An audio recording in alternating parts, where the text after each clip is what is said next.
My name is Evelyn Carter. I'm 58 years old, and for over 3 decades, I served in the United States Army.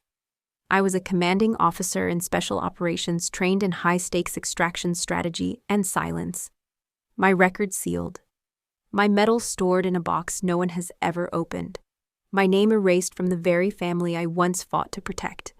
Last Sunday, I stood behind a fence at the annual Carter family military homecoming, a ceremony held every year honoring the men and women of our bloodline who had worn the uniform. My father was seated in the front row. My brother wore his captain's dress blues. My niece, an ensign in the Navy, gave a speech about legacy. They laughed, posed for photographs, called themselves the lineage of proud service. But when I asked to attend just to sit quietly in the back, they said no. I wasn't invited. I wasn't welcome. They said I failed, that I had no place at a ceremony celebrating honor. They mocked me for what happened in Syria, a decision I made 15 years ago when they didn't understand and never wanted to. You abandoned your command, my father once told me. You disgraced the Carter name. They never asked what really happened. They never cared. So I didn't argue. I didn't beg. I stood behind the chain-link fence dressed in civilian clothes, while they read out the names of our family's so-called heroes. Mine wasn't on the list. But 5 minutes into the ceremony, something happened. The ground began to tremble, not from music, from engines. 20 Humvees turned the corner in the tight formation. They moved like a coordinated wall of thunder. 200 soldiers, dust rising behind them like a curtain. They didn't slow down. They didn't hesitate. They surrounded the field in silence. Then a black SUV pulled up. The door opened, and out stepped a 4-star general. He walked past the startled guests, past my father, who had now risen from his seat, and past the podium where my brother stood frozen mid-sentence. The general stopped in front of me outside the fence. He looked me in the eye, and then in front of everyone he snapped a salute.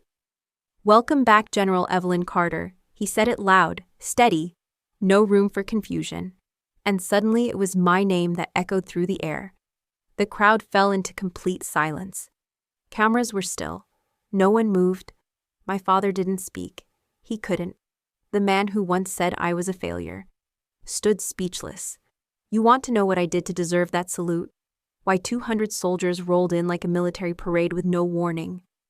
Why the same government that stripped my title 15 years ago chose to honor me now, then keep listening? Because if you only read the headlines, you'll think I abandoned a mission. But if you listen to the story, you'll understand why I broke the chain of command to save 43 children, and why I stayed silent for over a decade, until the day my name was denied a seat in my own family. I didn't show up that day for recognition. I showed up to remind them that erasing my name doesn't erase the truth. And this time, I wasn't the only one who remembered it. I didn't turn my head when the first engine roared. I didn't need to. I knew the sound. The low, muscular rumble of tactical diesel synchronized movement, not civilian parade. That wasn't some National Guard performance. The noise grew louder. Chairs began to rattle. Children on the front lawn covered their ears. Guests looked toward the street, confused, squinting in the sun. Then someone said it, "Are those Humvees?" They came around the corner in perfect formation, 20 of them. Dust kicking up behind American flags mounted on both sides. No music, no sirens. Just silence and steel. 200 soldiers stepping out in rows of 10, not a word spoken. The entire homecoming crowd froze. I remained behind the chain-link fence, my hands still folded, my face unreadable. But inside, my heartbeat slowed. My breath grew measured. I had requested precisely 45 minutes of declassification. No more, no less. And that clock had just started ticking. The last vehicle stopped at the center. The doors opened. And out stepped General Malcolm Rhodes, commander of the U.S. Army Central Command. 4 stars on each shoulder, 35 years of service. A man I had not seen since the day he told me to take the fall for Syria. He didn't glance at the podium. He didn't acknowledge my father. He walked directly to the fence, stopped 3 feet in front of me, and saluted. Sharp, clean, formal. "Welcome back, General Evelyn Carter," he said. Gasps broke through the crowd. I could hear my niece whisper, "Did he say, General?" My brother's lips parted, but no sound came out. And my father who once told me, "You will never be saluted again." just stood there, eyes wide, spine stiff, as the top-ranking officer in attendance saluted the daughter he had erased. Then behind Rhodes, every soldier, every single one raised their hands in sync and mirrored the salute. A wave of silent respect. A corridor of honor. I didn't return the salute, not yet. Instead, I stepped forward through the open gate someone had quietly unlocked.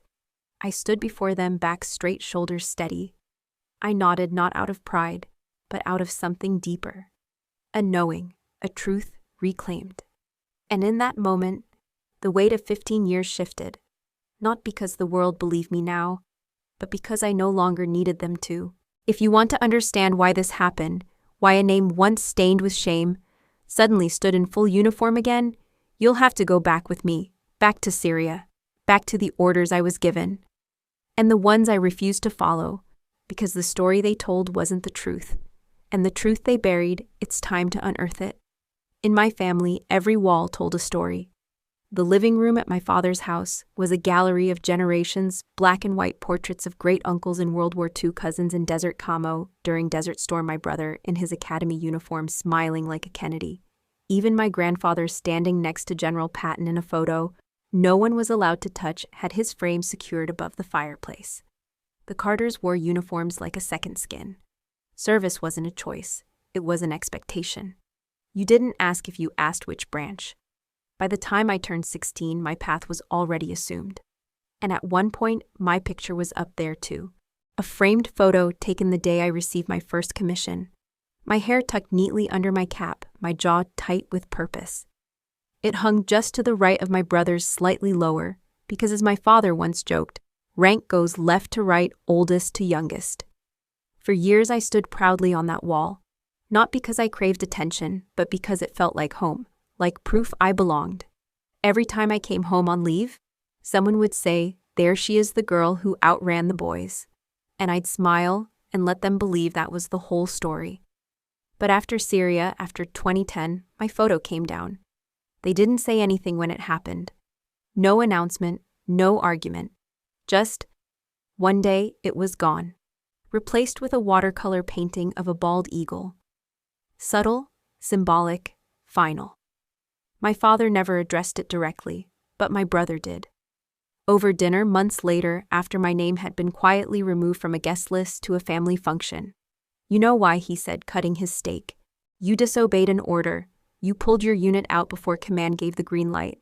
That's not bravery, Eve. That's desertion."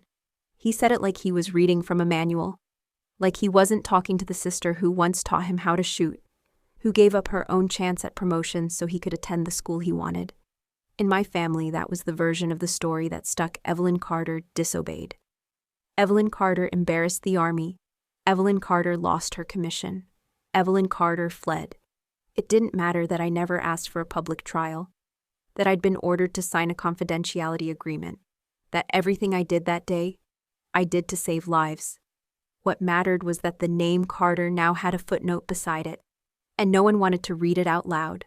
At my father's retirement dinner, I wasn't mentioned in his speech, not even as my daughter who served.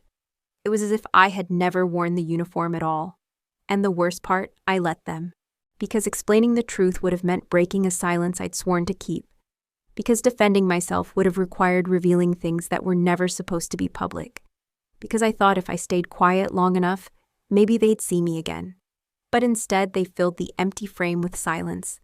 And over time, silence hardened into belief. You see, people don't need evidence to erase you.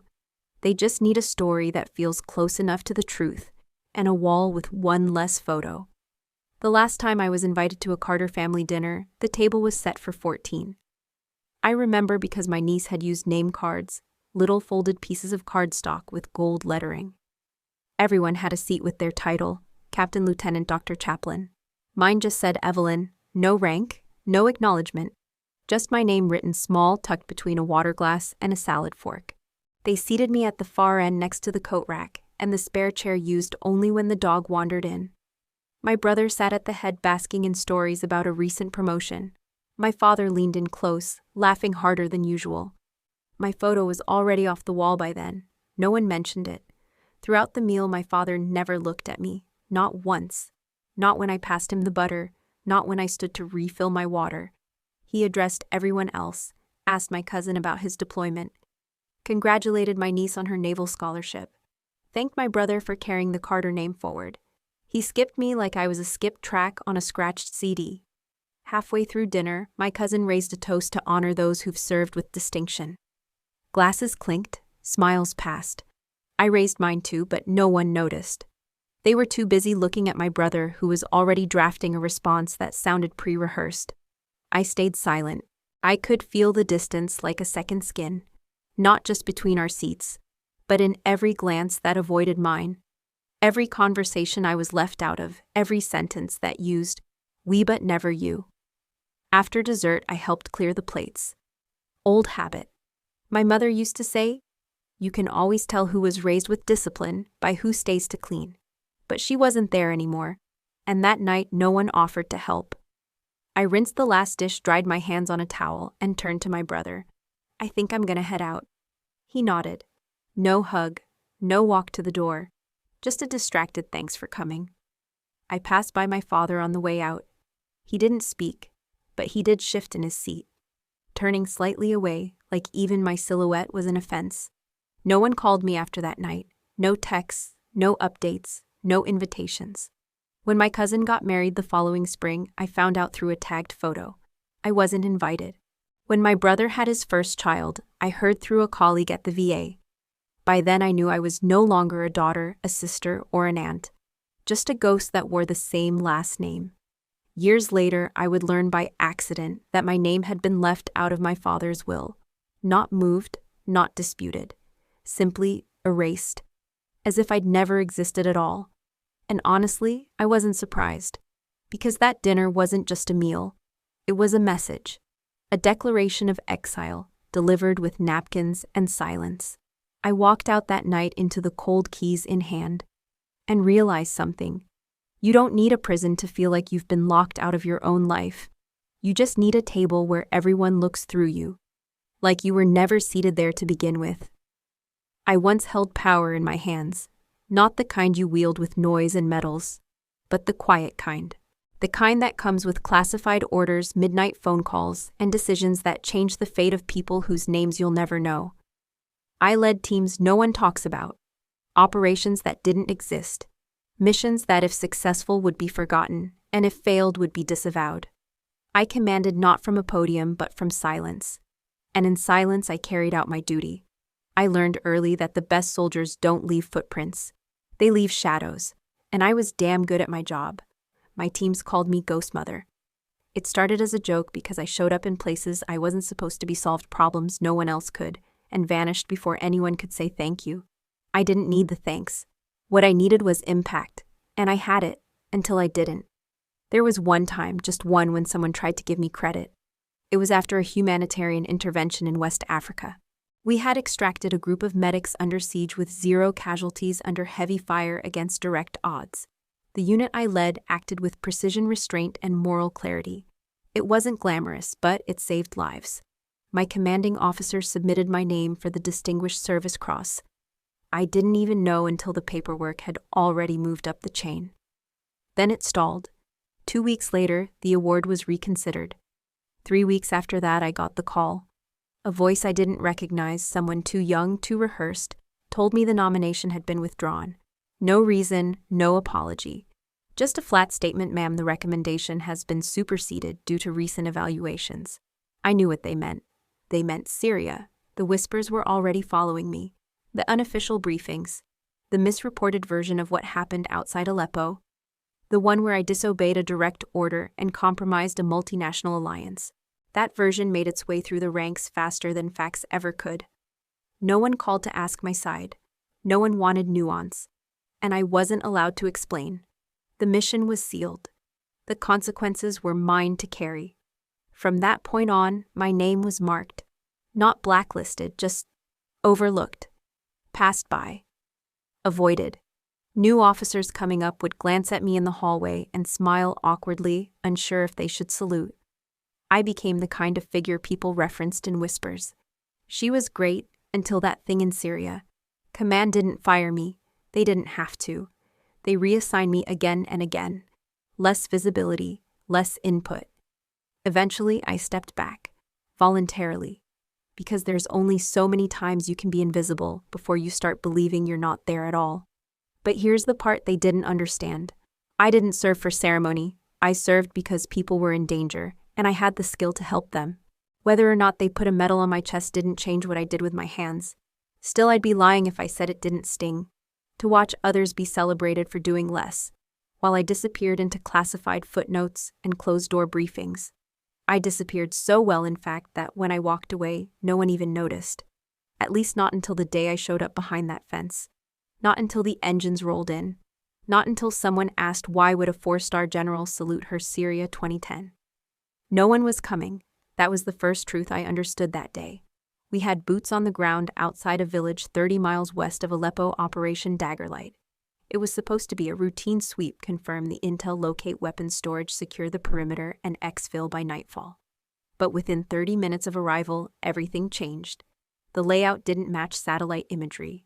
The building that was marked as a suspected weapons cache had school desks inside, broken chalkboards, drawings still pinned to the walls.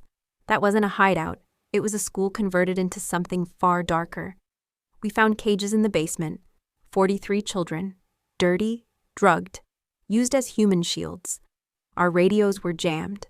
Drones had been pulled for reallocation, and the backup team delayed by decision, not logistics. Later, I'd learn why. The village was under the covert protection of a foreign paramilitary group, with deep ties to one of our allies.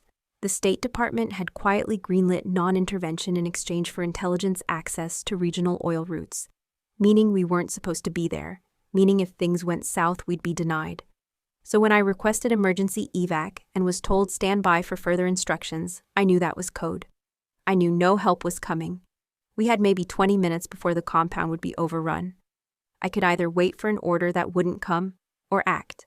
I chose to act. I ordered my unit to split 2 teams covering the exits, 1 extracting the children. No formation, no clearance, just precision and speed. We moved through dust and screams, through booby-trapped doors and gunfire that came from rooftops disguised as homes. 3 of my soldiers were injured. None died.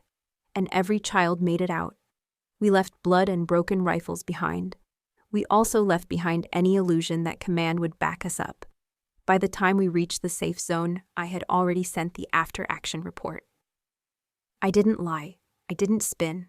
I said exactly what we found, exactly what we did, and exactly why I didn't wait. I expected a reprimand.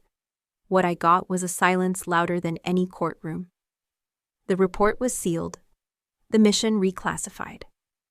When I asked about my team's commendation, I was told, "Ma'am, we've decided not to pursue further documentation at this time." That was bureaucratic code for you just embarrassed someone with a lot more power than you. A week later, I received a formal letter conduct review initiated for failure to follow chain of command. The children we rescued relocated under humanitarian aliases. Their identities sealed. Their stories never told. The world kept turning. And I kept quiet. Because I knew if I fought it, those kids would become headlines. Their faces splashed across news screens. Their trauma weaponized to defend a soldier who no longer had a flag behind her name. So I stayed silent. I absorbed the narrative. Let the record show insubordination. Let my family believe I ran. Let the medals go to officers who never stepped foot on that dirt. Because this wasn't about glory. It was about 43 children who got to grow up. And if that meant I became a villain in my own country, so be it. Sometimes justice isn't loud. Sometimes it's 43 lives that get a second chance because one person disobeyed a command that was never meant to protect the innocent in the first place. My family didn't know the truth, but the harder part, they didn't want to. After Syria, the silence from command was brutal, but the silence from home, that one cut deeper. I remember calling my father the day I received the conduct review notice. I wasn't looking for sympathy. I just wanted him to hear it from me, not from someone else. He picked up on the second ring. I told him calmly, factually, that I had been officially cited for disobeying orders and that I had accepted the consequences. There was a long pause on the line. Then he said, "I taught you to follow the chain of command, not rewrite it. And that was the end of the conversation. No questions, no curiosity, no, are you all right, or what really happened. Just one final sentence before he hung up, you've brought dishonor to this family. 2 weeks later, I learned my name had been removed from our family's military lineage plaque. The one that sat in the hallway just outside my father's study. He had a local engraver come in and replace it with a brass plate that read, "Reserved for future service." It was as if I'd died, and they were saving the space for someone more worthy. Not long after my younger brother Daniel was promoted to major. He was already climbing fast, but when I vacated my field assignment, the door opened for him to step in. And he did. With ease. He never spoke to me about it. Never asked if I was okay stepping down. Never questioned how he benefited from my fall. Maybe he told himself I deserved it. Or maybe he just didn't care. At family gatherings, what few I tried to attend, no one brought up my name. If I entered the room, the energy shifted. My aunts would smile politely, then retreat into other conversations. My cousins would nod from across the space, never stepping closer. My presence became a polite inconvenience. One year during the annual Memorial Day cookout, my father gave a toast to the brave men and women who have made us proud. He listed names: Daniel Uncle Royce, even a distant cousin from the Coast Guard, who once delivered mail in Guam. He skipped mine entirely. That wasn't an accident. I realized then that my punishment wasn't just from the army. It was from blood, from legacy, from the people who were supposed to know me best. It would have been easier if they had asked. If even one person had said, "Tell me what happened." Not the news version, not the official one. Yours? But they never did. Because my story was inconvenient. Because it made them question the rules they lived by. Because it meant admitting that sometimes the system they worshipped gets it wrong. It was cleaner, simpler, easier to believe that I had failed, to write me off as the cautionary tale, to use my name as a warning. Don't be like Evelyn. Don't think you know better than the command. They said I was arrogant, that I'd let my ego cost lives, even though none were lost, even though lives were saved. But facts don't matter when people are protecting their comfort. They'd rather protect a lie than confront a truth that doesn't fit in a speech. So I stopped calling, stopped writing, stopped trying to explain.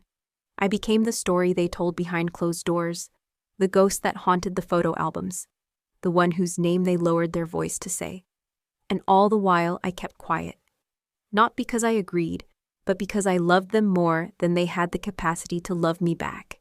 And sometimes love means letting people hate you if it helps them sleep easier at night. 2 months before the Carter family military homecoming, I received a text from my cousin Leah. It was short, informal, almost careless. "Hey, just a heads up, big homecoming ceremony this fall. Dad wants it to be the biggest one yet. Thought you'd want to know."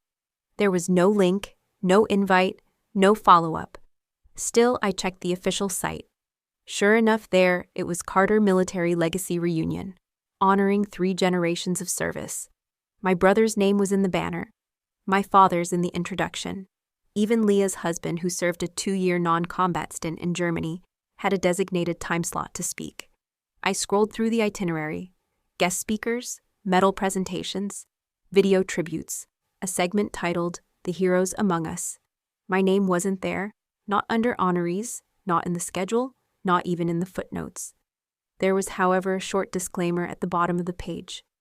Due to the formal nature of this event, we kindly ask that guests refrain from inviting individuals whose service has been subject to disciplinary action. That wasn't subtle. That was aimed at me. It stung, but not for the reason you might think. I didn't need a seat at the front. I didn't need a speech or a medal.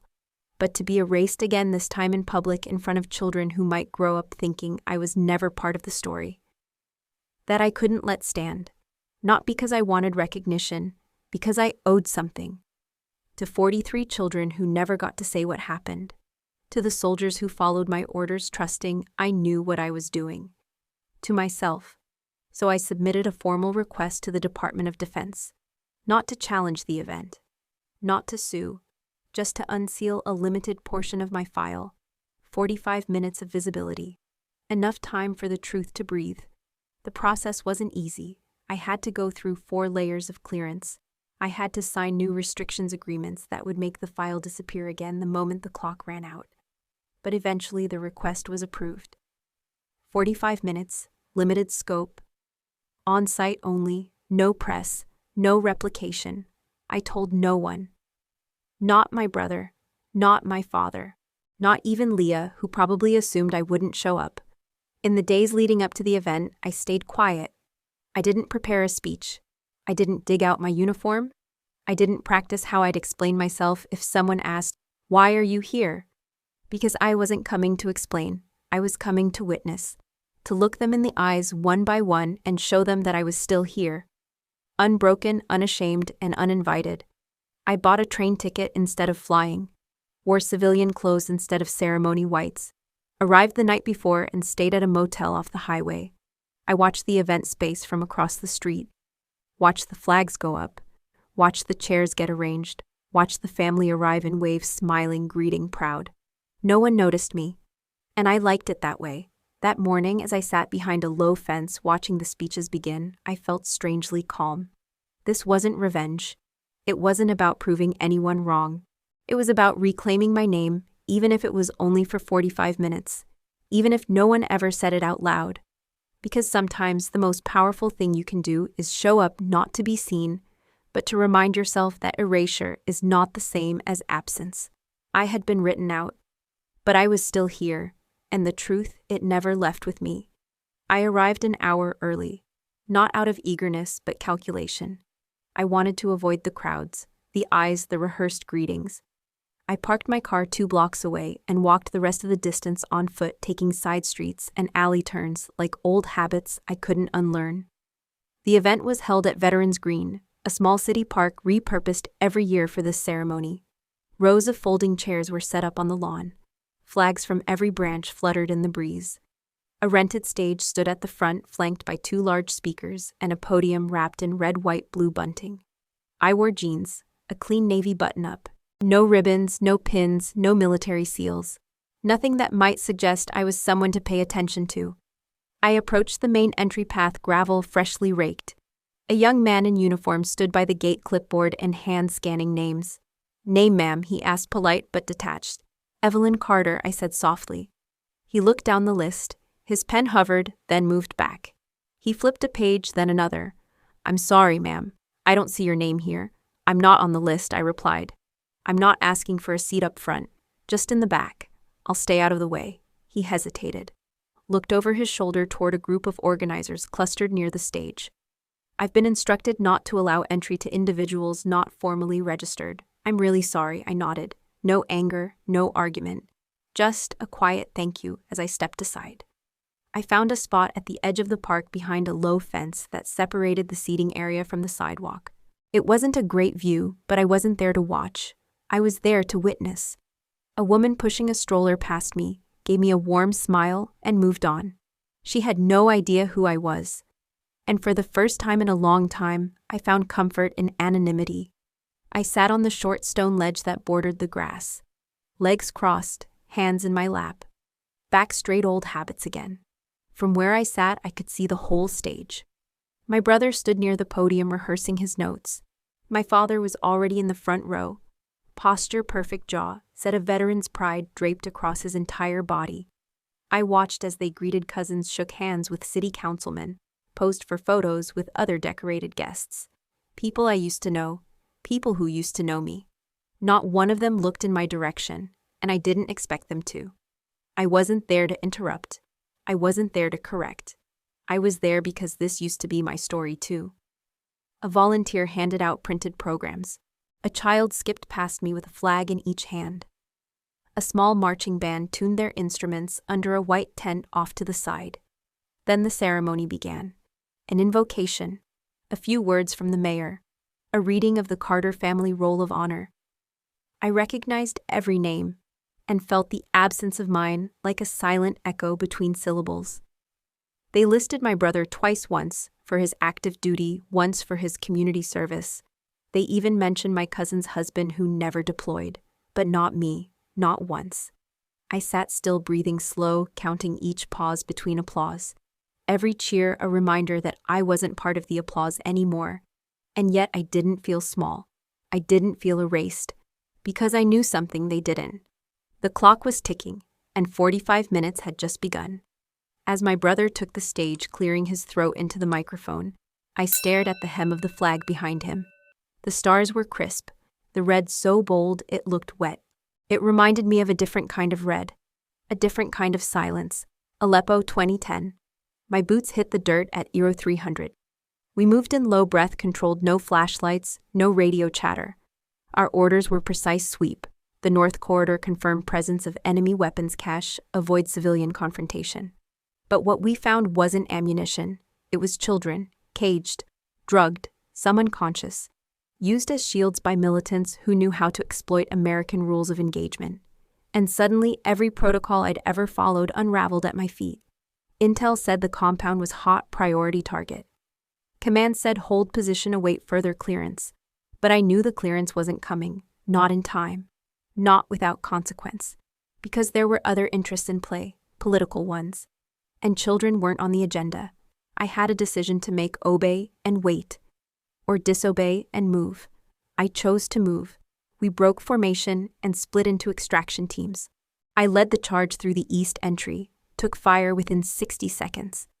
2 men went down, one shoulder hit, one leg shattered. We dragged them out while covering fire echoed behind us like angry thunder. We breached the basement and found 43 children barefoot, trembling, barely responsive. I radioed in cargo located. Request evac immediately. Silence. I repeated, this is Echo Leader. I have 43 civilian minors. Request urgent evac. More silence. Then static. Then finally, this operation is not authorized. Do not proceed. I stared at the radio like it had grown teeth. Do not proceed. We had seconds before the enemy regrouped. Seconds before that building became a tomb. I didn't ask again. I gave the order, evac now. We're leaving. No matter what they say. We carried those children out wrapped in spare blankets and body armor. We loaded them into trucks, covered them in our own jackets. We didn't look back. By the time we hit the safe zone, 1 child had a seizure. 2 more were vomiting from whatever they'd been sedated with. One, the smallest, just 5 years old, clung to my leg like I was the only thing left in the world worth holding on to. We saved them, all of them. But Command didn't see it that way. Their message was clear. You exposed a political compromise. You risked diplomatic fallout. You acted on your own. And so I became a problem to manage. The mission was sealed. My record scrubbed. The official story read: compromised intelligence, civilian evac, incomplete. Not a single line about the lives we saved. No mention of the children, not even a footnote.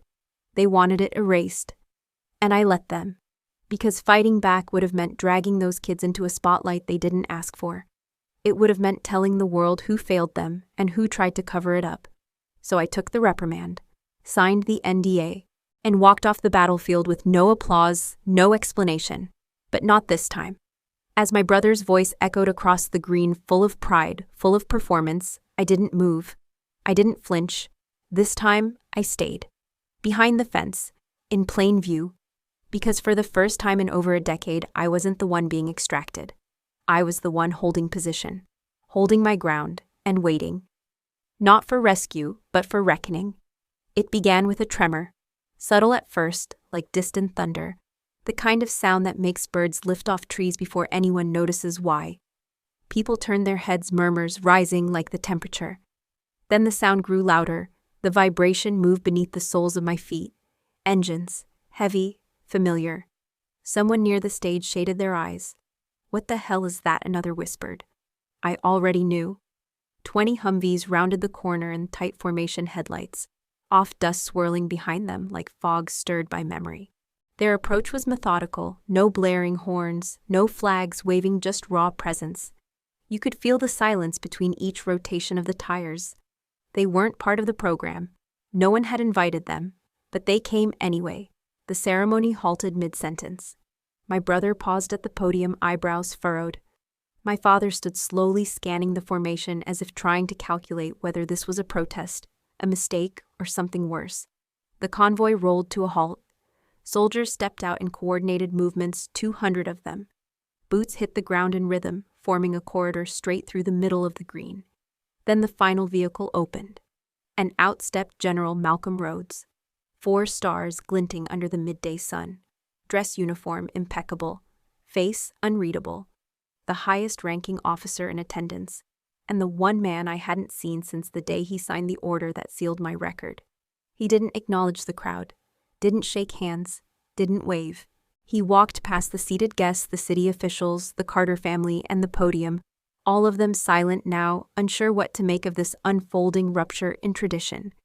He walked toward the side of the fence where I still sat, hands folded back straight. And he stopped. Right in front of me, the world held its breath. Then with perfect posture and full clarity, he raised his right hand and saluted.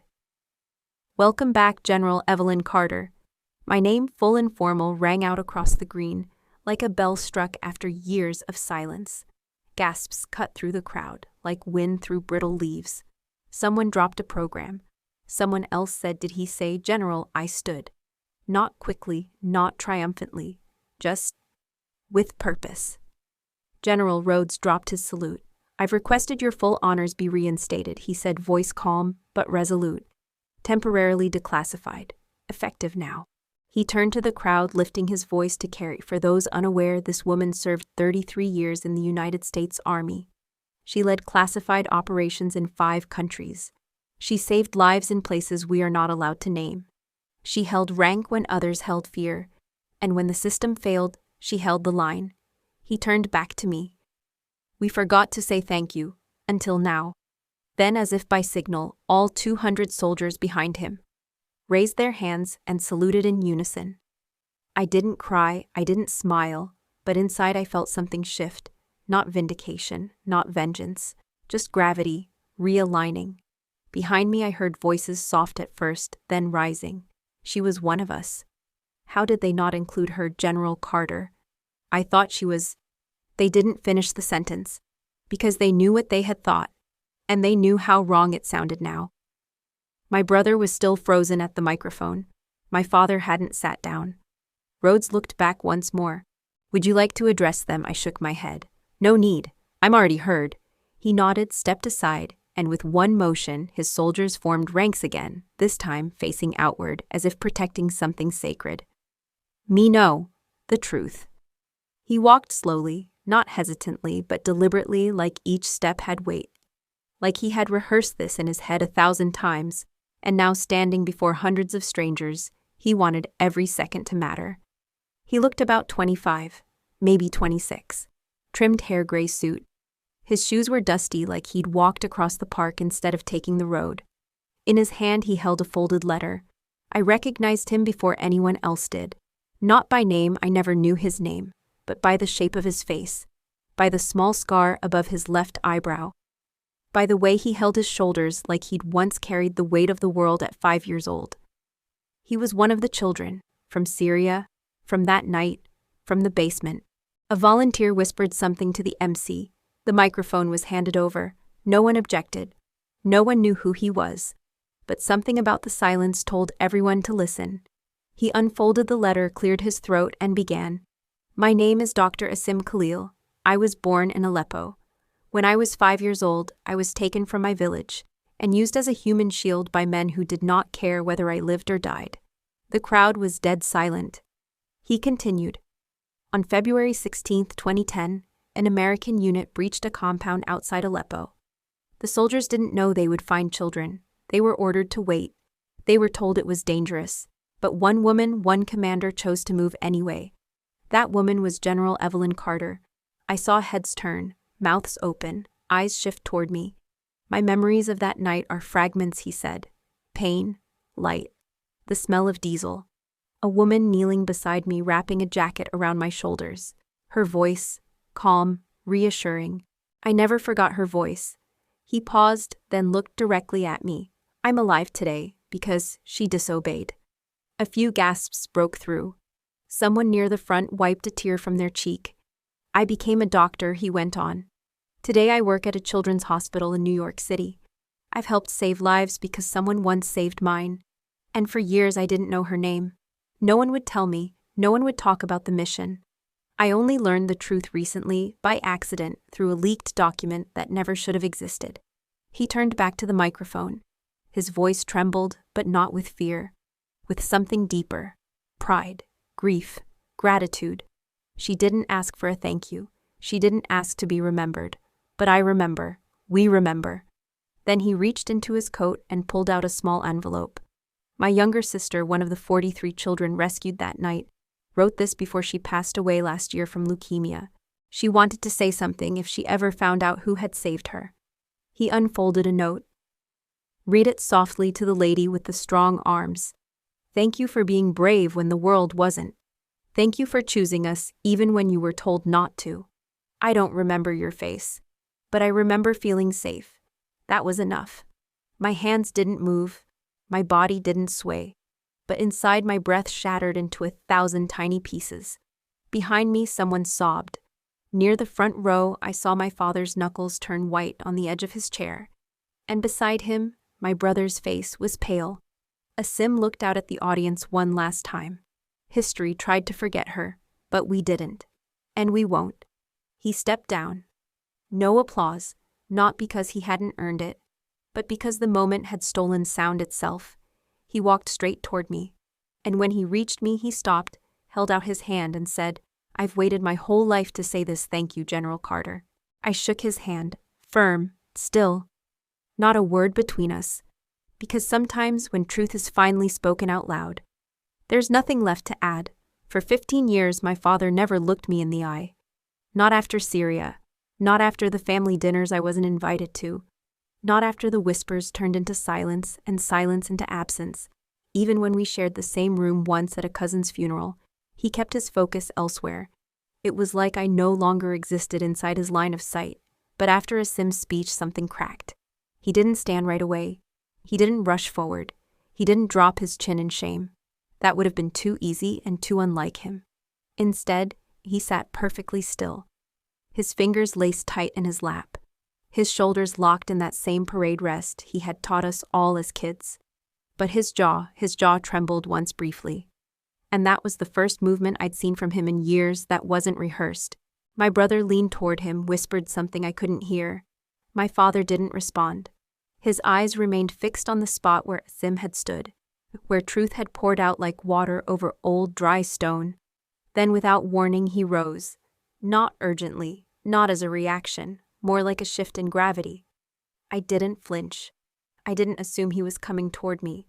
In fact, part of me thought he might just leave, walk away like he always had. But then as the crowd began to murmur and shuffle and exhale again, he did something I hadn't seen him do since I was a little girl. He turned toward me. Our eyes met. 15 years collapsed into that one loaded moment. I saw it.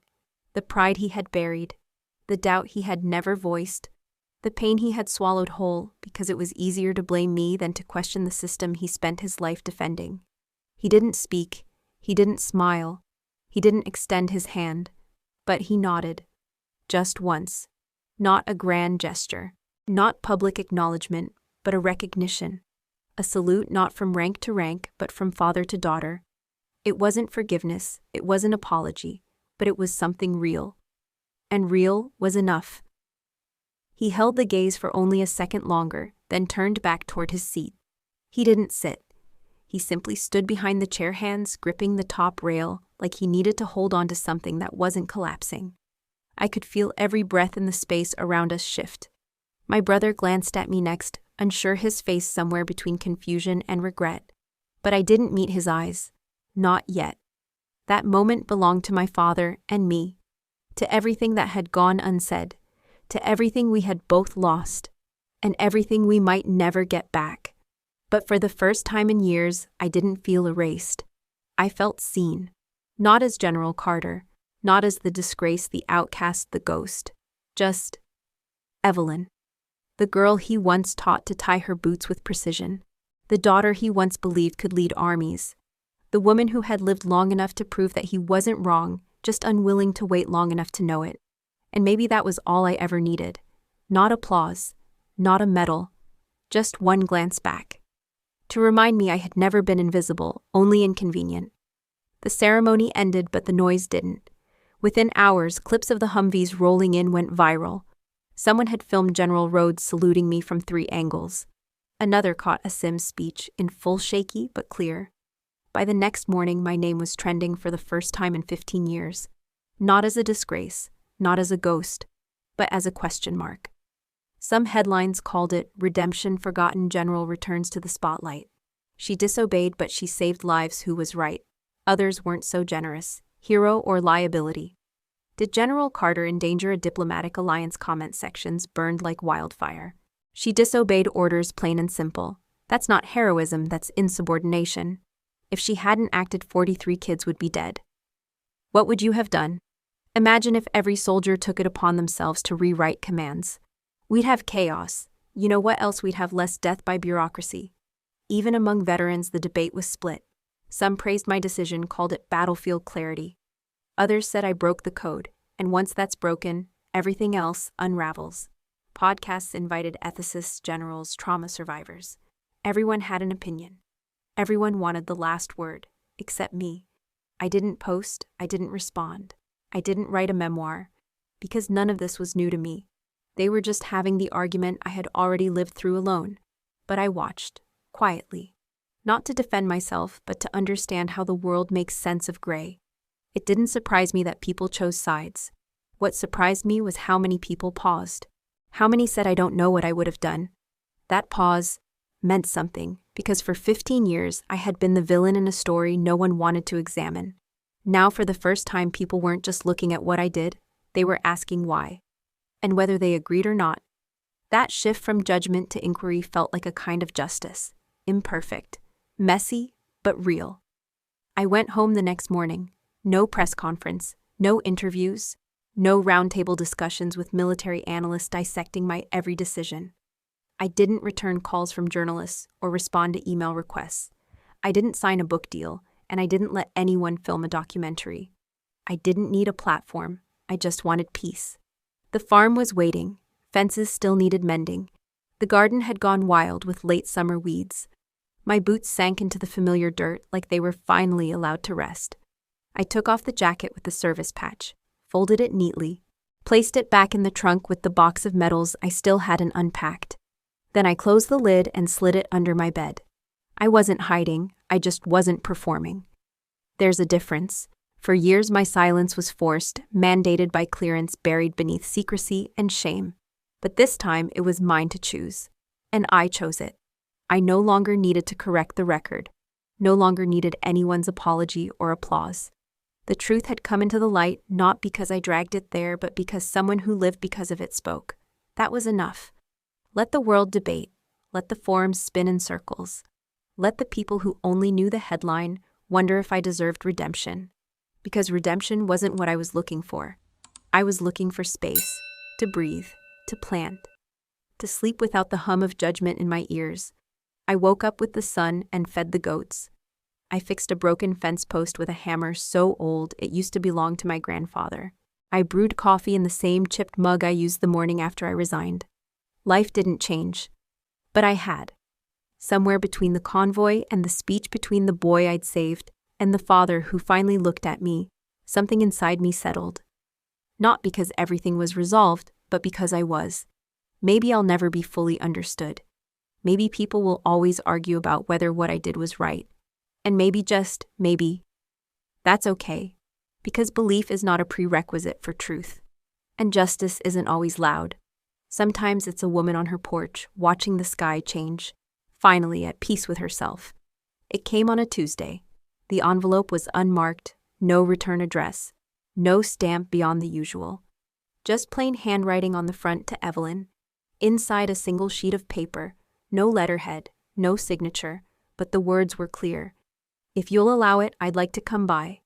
Not to say sorry, just to listen. That was all. No demands, no defense. No, but you have to understand. Just that. And even though his name wasn't written anywhere on the page, I knew who sent it. The way the Y curved at the end. The way the paper smelled faintly like old tobacco and pine. I sat at the kitchen table with the letter in front of me for almost an hour. Coffee gone cold. Sun slipping through the window. My thumb brushing the edge of the paper over and over. I didn't cry. I didn't rage. I just sat. For years I had rehearsed what I would say to my father if he ever came to find me.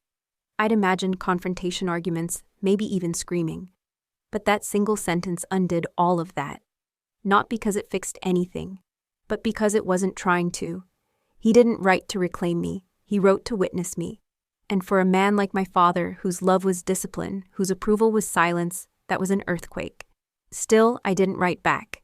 Not because I was punishing him, not because I didn't want him to come, but because I needed the silence to last just a little longer, to breathe in what it felt like to be heard before being spoken to.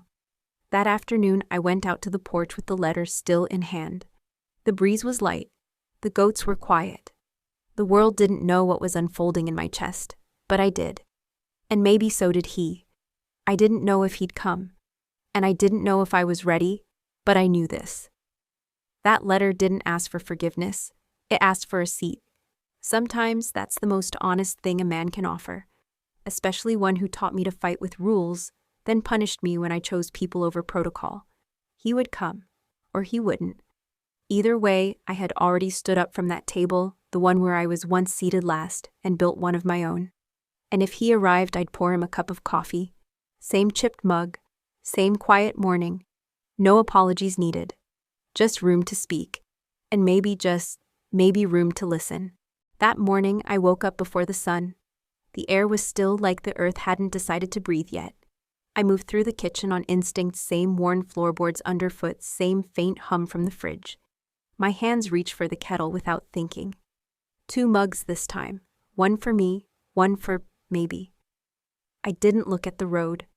Didn't expect an engine or boots on gravel, or the old gray truck I still remembered from years back. I just boiled the water. As it steamed and hissed, I cleaned the porch, just a little, dusted off the old rocker, and pulled out the second chair from the corner where I usually kept it folded. I didn't even know why I'd saved it all these years, but it was there waiting just like me. I set it beside mine, not across, not facing me like a confrontation, but next to me, as equals, as witnesses to the same sky. It was a small thing, really, a second chair, but in our family, seats had always meant something. At our dinner table, your place defined your standing. Father at the head, mother to his right. Then the children in order of favor or performance. When I was younger, I used to inch closer to the top, hoping one day to earn the seat beside him. Then came 2010. And just like that, I was gone, my chair empty, my name quiet. This morning, as the coffee brewed, I sat down in my chair on the porch and placed the second mug on the armrest of the empty seat. I didn't think about what I'd say if he came. I didn't prepare a speech. I didn't rehearse forgiveness. I didn't relive the anger. I just waited. The wind picked up gently. Birds started chattering in the trees. A goat sneezed somewhere behind the barn. Life continued. I watched the steam curl from the untouched mug. It was beautiful in its stillness, not a symbol, not a statement, just a cup of coffee for someone I once called father. I wasn't sure he'd come, but setting out the chair, making space, that was for me. To remind myself I could make room, without expectation, without bitterness, without needing to rewrite what had happened. Just room, for someone who once didn't make room for me. And if he didn't show up, if that seat remained empty forever, that would be okay too. Because the act of placing it there was already a kind of healing, a quiet declaration that I no longer lived in the shadow of absence, that I could invite presence even if it never arrived, that I could leave the door unlocked, the kettle warm, the silence gentle, that I could live without hate, and maybe that was all the victory I needed. I've never visited the wall, not the one carved in marble or lit by spotlights, not the one tourists lean against for photographs. I don't need to, because I've seen another kind of wall, one not made of stone or bronze.